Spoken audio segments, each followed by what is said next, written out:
Hi everyone. இன்றைக்கி என்னோடய ஸ்டைலில் ப்ரான் மசாலா எப்படி செய்கிறதுன்னு பார்க்கலாமா? ஒரு கடாயில் 3 டேபிள் ஸ்பூன் ஆயில், கொஞ்சம் சோம்பு, கொஞ்சம் கருவேப்பிலை சேர்த்து பொரிஞ்சதும் 3 மீடியம் சைஸ் வெங்காயத்தை கட் பண்ணி வச்சுருக்கேன், அதை சேர்த்துக்கலாம். வெங்காயத்தை நல்லா வதக்கிக்கோங்க. கொஞ்சம் கோல்டன் ப்ரௌன் ஆனதும் ஒரு மீடியம் சைஸ் உருளைக்கிழங்கு சேர்த்துக்கிறேன். இது கூட தேவையான அளவு உப்பு ஆட் பண்ணிக்கலாம். 1.5 ஸ்பூன் இஞ்சி பூண்டு தட்டி வச்சுருக்கேன், அதையும் ஆட் பண்ணிக்கலாம். இஞ்சி பூண்டு பேஸ்ட்டில் ஸ்மெல்லு போனதுக்கப்புறம் 3 மீடியம் சைஸ் தக்காளி கட் பண்ணி வச்சுருக்கேன், அதையும் ஆட் பண்ணிக்கலாம். தக்காளி நல்லா ஸ்மாஷ் ஆகிற வரைக்கும் குக் பண்ணுங்கள். இது கூட 2 டேபிள் ஸ்பூன் மிளகாய்த்தூள், 1/2 டேபிள் ஸ்பூன் கரம் மசாலா இதை சேர்த்து மசாலாவோட பச்சை வாசனை போகிற வரைக்கும் நல்லா வதக்கி விடுங்க. இது கூட 1/2 கிலோ ப்ரான் க்ளீன் பண்ணி வச்சுருக்கேன், அதையும் சேர்த்துக்கலாம்.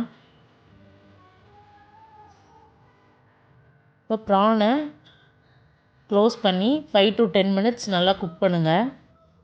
ப்ரான் நல்லா குக் ஆனவுடனே இந்த மாதிரி எண்ணெய் பிரிஞ்சு வரும். இந்த டைமில் பெப்பர் பவுடரும் கொஞ்சம் கொத்தமல்லி இலையும் போட்டு இறக்குனீங்கன்னா ரொம்ப டேஸ்டியான ப்ரான் மசாலா ரெடி. கண்டிப்பாக இந்த ப்ரான் மசாலாவை இந்த வீக்கெண்ட் ட்ரை பண்ணி பாருங்கள். எப்படி இருந்ததுன்னு கமெண்ட்டில் சொல்லுங்கள். தேங்க்யூ.